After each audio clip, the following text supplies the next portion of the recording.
감사합니다. 오늘 하나님께서 우리에게 주시는 말씀은 신약 성경 갈라디아 1장 1절에서 5절까지 말씀입니다. 갈라디아 1장 1절에서 5절까지 말씀 아이월십 78면에 있습니다. 신약 성경 갈라디아 1장 1절에서 5절까지 말씀 우리 함께 한 목소리로 봉독하겠습니다. 이것은 하나님의 말씀입니다. 사람들에게서 난 것도 아니요 사람으로 말미암은 것도 아니요 오직 예수 그리스도와 그를 죽은 자 가운데서 살리신 하나님 아버지로 말미암아 사도된 바울은 함께 있는 모든 형제와 더불어 갈라디아 여러 교회들에게 우리 하나님 아버지와 주 예수 그리스도로부터 은혜와 평강이 있기를 원하노라. 그리스도께서 하나님 곧 우리 아버지의 뜻을 따라 이 악한 세대에서 우리를 건지시려고 우리 죄를 대속하기 위하여 자기 몸을 주셨으니 영광이 그에게 세세토록 있을지어다. 아멘. 바울의 인사라는 제목으로 말씀을 나누겠습니다. 오늘부터 갈라디아서를 묵상하게 됩니다. 잘 알고 계신 것처럼 갈라디아서의 저자는 사도 바울입니다. 바울은 사도행전에 기록된 여러 선교 여행들을 경험하고 또 떠나면서 개척하고 또 그 개척한 곳에 연결된 도시들에 편지를 보내곤 했습니다. 아마 주후 50년 초부터 바울이 순교한 60년 중반까지 서신을 기록했는 듯 여겨지는데, 갈라디아서는 그 여러 바울 서신들 중에서도 초기에 기록된 서신으로 그렇게 알려져 있습니다. 바울이 갈라디아 교회에 편지한 이유와 목적이 있습니다. 가장 중요한 이유는 유대주의자들 때문입니다.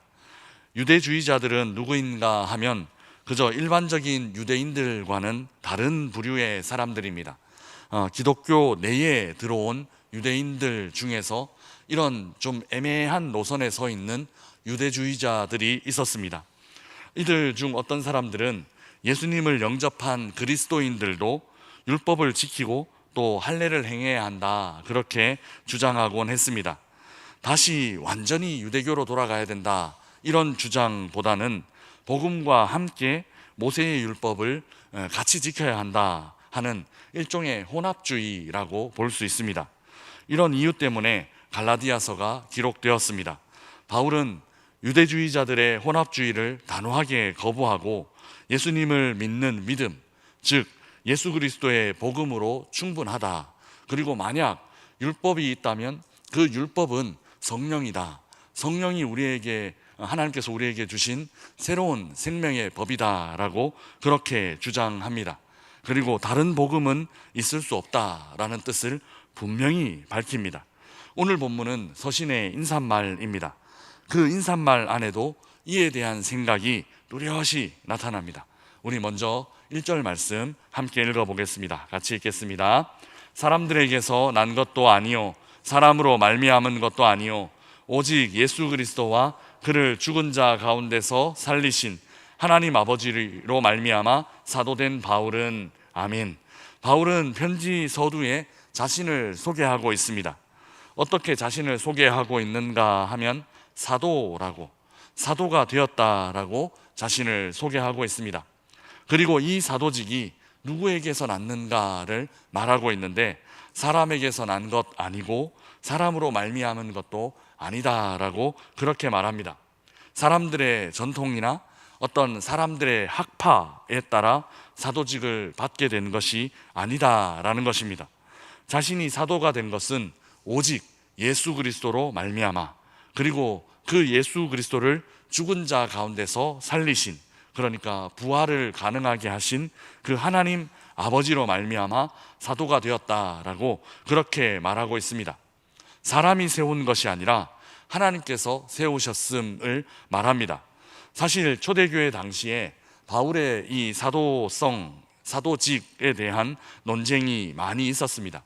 사도행전 1장에는 사도의 자격이 기록되어 있는데, 가롯 유다의 빈자리를 충원하면서 어떤 사람들을 뽑았는가, 어떤 사람을 그 자격으로 뽑았는가 하면 사도는 예수님의 공생애를 함께 경험한 사람이어야 한다라고 규정하고 있습니다. 바울은 이런 의미에서 분명 사도로 약점이 있습니다. 그러나 바울은 다메섹 도상에서 큰 놀라운 경험을 하게 되는데, 하나님의 부르심을 그 자리에서 직접 강력하게 경험하게 됩니다. 하나님께서 바울에게 이방인과 이스라엘 그리고 임금들을 위해서 너를 세웠다라는 그런 말씀을 직접 들려주신 것입니다. 그러니 예수 그리스도와 하나님께서 직접 나를 세우셨다, 나를 사도로 세우셨다라고 바울은 당당하게 말할 수 있는 것입니다. 우리도 이런 우리의 정체성을 분명히 알아야 합니다. 사역자의 권위는 하나님께서 주신 것입니다. 하나님께서 세우셨다라는 것을 반드시 잊어버리지 말고 기억해야 합니다.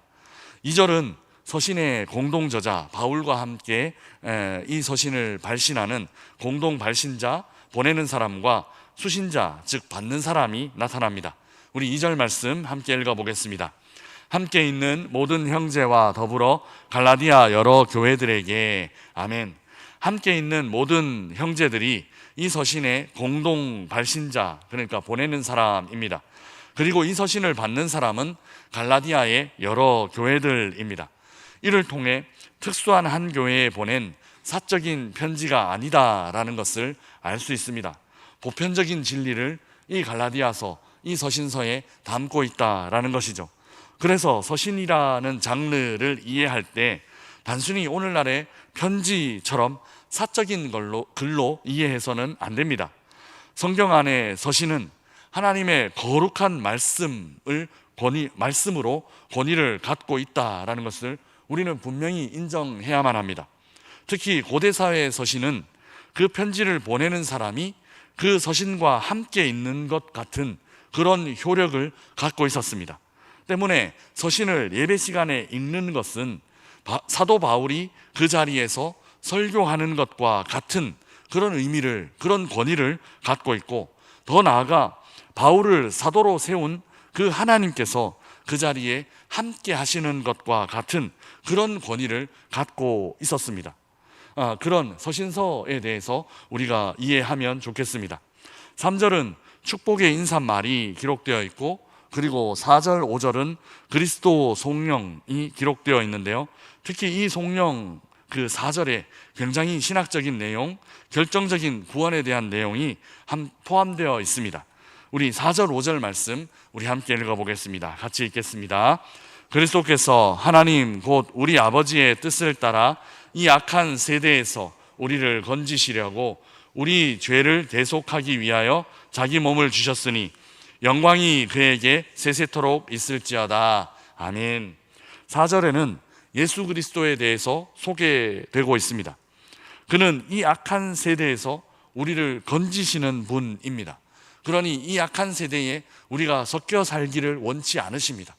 이 악한 세대에서 우리 주님은 우리를 건지셨는데 우리는 자꾸만 다시 이 악한 세대로 돌아가려고 하는 경향이 있습니다. 예수님의 그 우리를 위해 베푸신 은혜를 잊어버리고 또 그 은혜를 배반하는 것이 바로 이 악한 세대에 섞여 사는 것과 같은 것이다라는 것을 우리는 이 아침 기억해야만 합니다. 또 우리를 건지시기 위해 어떻게 하셨는가 하면 자기 몸을 주셨다, 이렇게 기록하고 있습니다.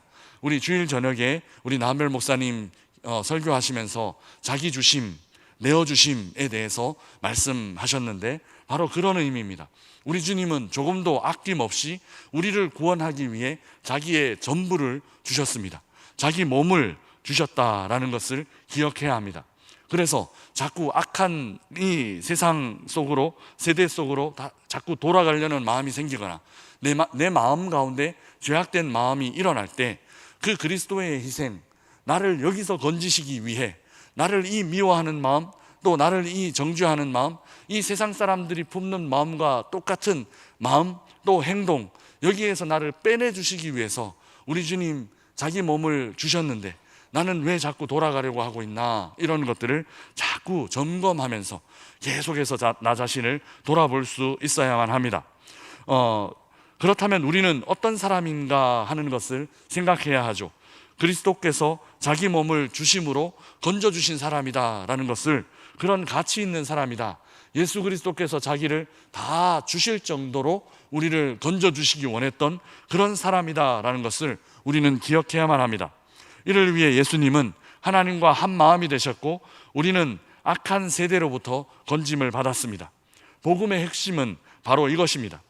율법을 지키거나 종교적인 행위를 통해 건짐받는 것 아닙니다. 우리는 아무 공로가 없습니다.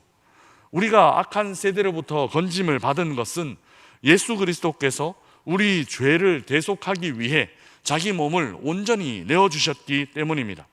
구원은 이 예수님을 믿는 것입니다.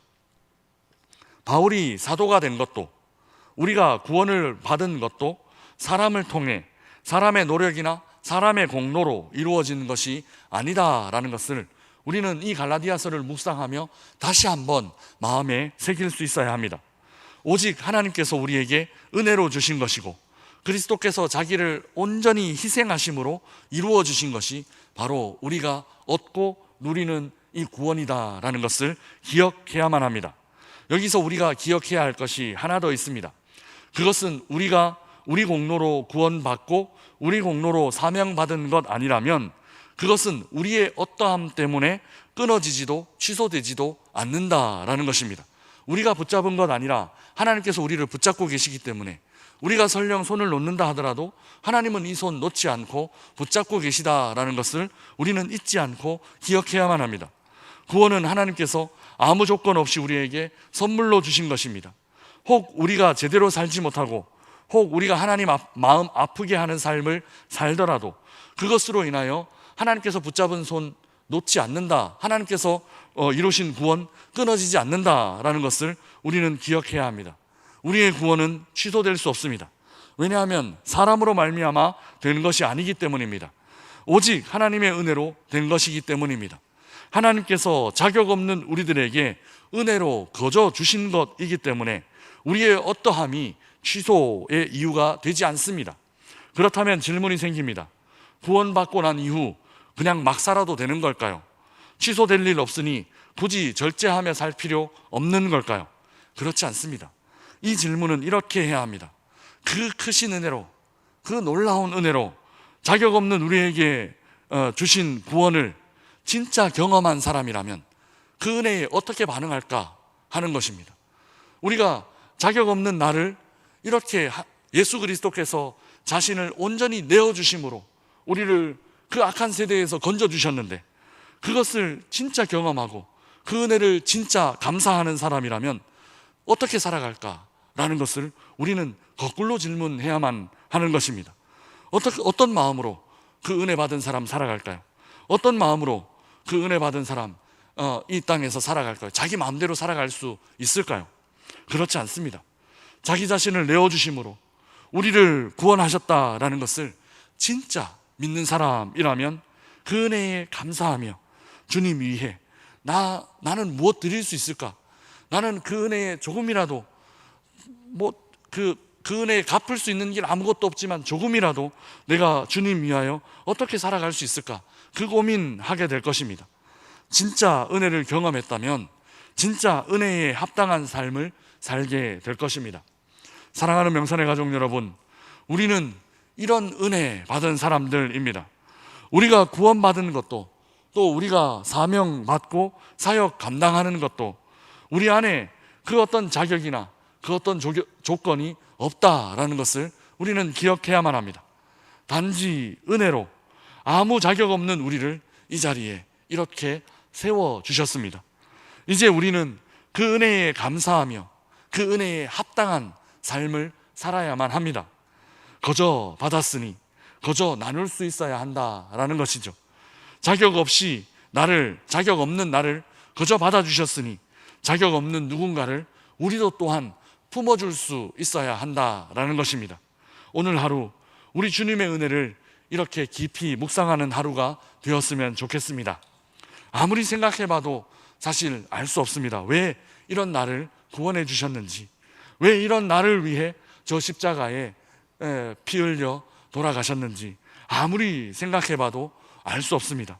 왜 이런 나에게 이런 사역, 이런 귀한 사역 맡겨주셨는지, 나랑 같이 일하자 이렇게 해주셨는지, 은혜 아니면 도무지 설명되지 않는데, 그 설명되지 않는 은혜를 받은 우리가 설명되지 않는 사랑을 또한 나누고 또한 베풀며 살면 어떨까 싶습니다.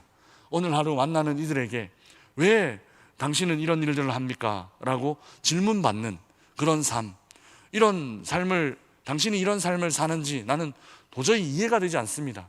그렇게 질문받는 그런 삶을 살면 어떨까 싶습니다. 측량할 수 없는 그 은혜에 합당한 삶을 살고 또 그 은혜를 베풀며 사는 오늘 하루 되시기를 주님의 이름으로 축복합니다.